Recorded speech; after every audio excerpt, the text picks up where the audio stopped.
Bismillahirrahmanirrahim. Assalamualaikum warahmatullahi wabarakatuh. Alhamdulillah wa syukurillah wala haula wala quwata illa billah.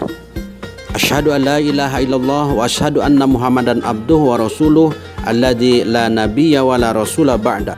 Semoga pemirsa semua dalam keadaan sehat walafiat serta lancar dalam segala urusannya, serta dilapangkan hati dan rizkinya agar dapat melaksanakan segala tugas-tugas baik sebagai hamba Allah maupun khalifatullah. Pemirsa yang dirahmati Allah Subhanahu wa taala.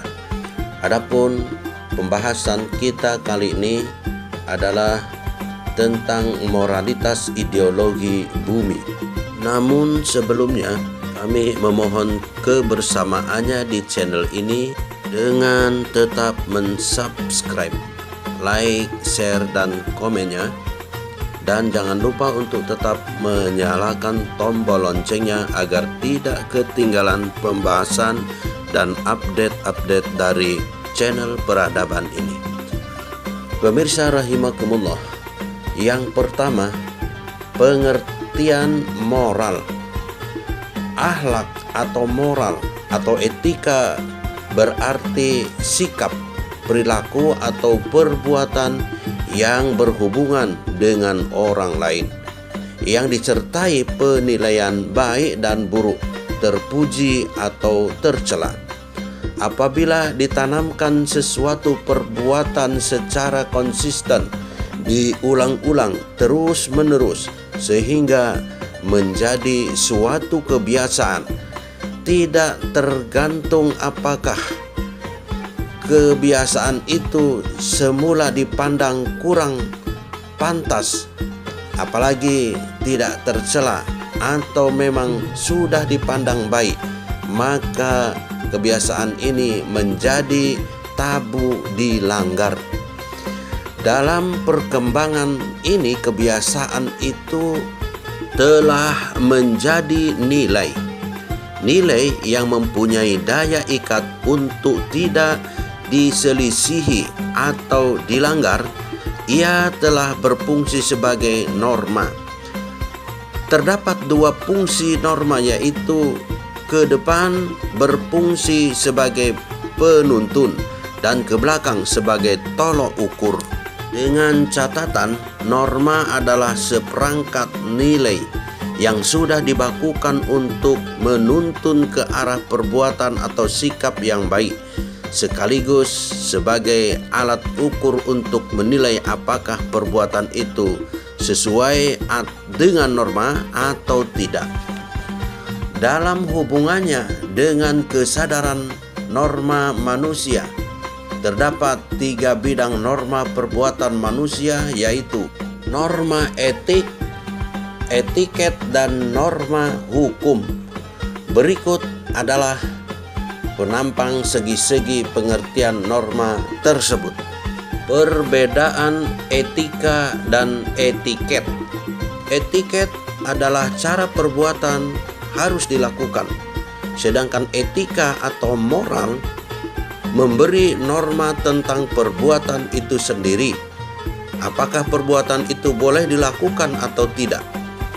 Ketika etiket hanya berlaku dalam pergaulan, maka etika atau moral tidak tergantung pada ada atau tidak adanya orang lain. Ketika etiket bersifat relatif, namun etika atau moral bersifat absolut atau tidak terbatas.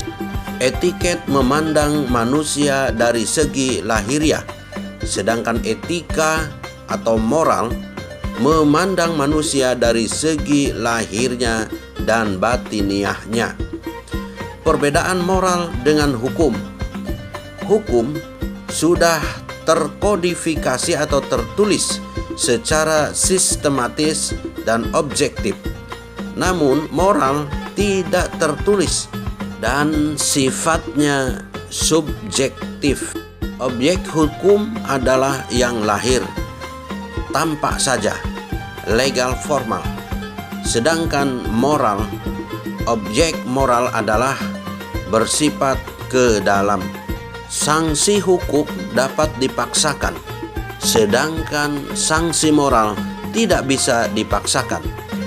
Hukum didasarkan atas kehendak masyarakat dan kehendak negara.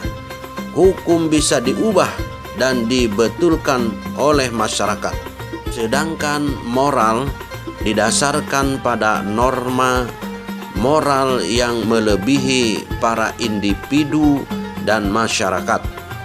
Masalah moral tidak bisa diputuskan dengan suara terbanyak. Poin yang kedua dari moralitas ideologi bumi yaitu faham-faham ideologi bumi di bidang moral. Ideologi yang didasarkan kepada wahyu yang diturunkan Allah Subhanahu wa taala disebut dalam surat Al-Qalam sebagai berada pada akhlak yang agung. Keagungan akhlak Qur'ani agar diyakini tanpa membiarkan adanya peluang kepada keraguan. Di sini perlunya faham-faham ideologi bumi buatan manusia di bidang moral dikenali. Betapakah keagungan Qur'ani atau akhlak Qur'ani dapat dilihat perbandingannya dengan mengenali faham-faham ideologi bumi di bidang moral. Untuk mengetahui bahwa sesuatu warna adalah putih, maka harus diketahui pula dan dapat dibedakan bahwa warna yang lain itu adalah merah, hijau, kuning, hitam, dan sebagainya. Faham-faham ideologi bumi dapat disebutkan antara lain: pertama, hedonisme. Yang terbaik bagi manusia adalah kesenangan atau hedon. Sejak kecil manusia tertarik pada kesenangan. Bila sudah tercapai, tidak mencari sesuatu yang lain lagi. Sebaliknya, manusia selalu menghindari ketidaksenangan. Kesenangan itu bersifat badani, aktual, dan individual. Badani harus langsung berpengaruh terhadap kenikmatan badan. Aktual bukan kesenangan masa lalu, juga bukan kesenangan di masa mendatang, tetapi kenikmatan kini dan di sini. Individual bukan kesenangan kelompok, tapi kesenangan tiap pribadi. Moralitas ideologi bumi selain hedonisme juga eudeminisme. Yang baik adalah yang sesuai dengan tujuan, sedangkan tujuan terakhir hidup manusia adalah kebahagiaan. Eudeminisme juga mengandung pengertian bahwa seseorang dapat memperoleh kebahagiaan bila dalam hidupnya ia dapat menjalankan fungsinya dengan baik. Fungsi utama manusia adalah mengembangkan akal budi atau rasio. Rasio menentukan jalan tengah antara dua ekstrim yang berlawanan. Keutamaan adalah keseimbangan antara kurang dan terlalu banyak.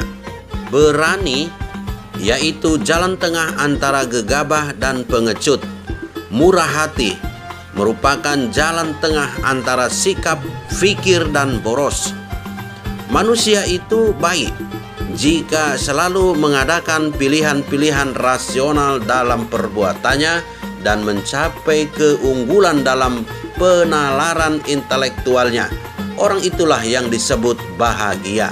Moralitas paham-faham ideologi bumi selain hedonisme, eudeminisme, juga ada deontologi, yaitu yang bisa disebut baik dalam arti sesungguhnya adalah kehendak yang baik. Sesuatu yang dianggap baik belum tentu baik sebelum diketahui kehendak baiknya. Kehendak menjadi baik jika bertindak karena kewajiban. Kewajiban moral mengandung suatu imperatif kategoris atau perintah yang mewajibkan begitu saja tanpa syarat. Kehendak harus bersifat otonom, bukan heteronom. Manusia itu legislator moral bagi dirinya sendiri. Sedangkan moralitas dari faham-faham ideologi bumi yang berikutnya adalah utilitarianisme. Baik dan buruk itu dapat diukur dari seberapa besar manfaatnya bagi orang banyak. Kemudian prinsipnya, the greatest happiness of the greatest number. Ukuran utility bersifat kuantitatif. Misalnya, minuman keras dapat dikalkulasi sebagai berikut.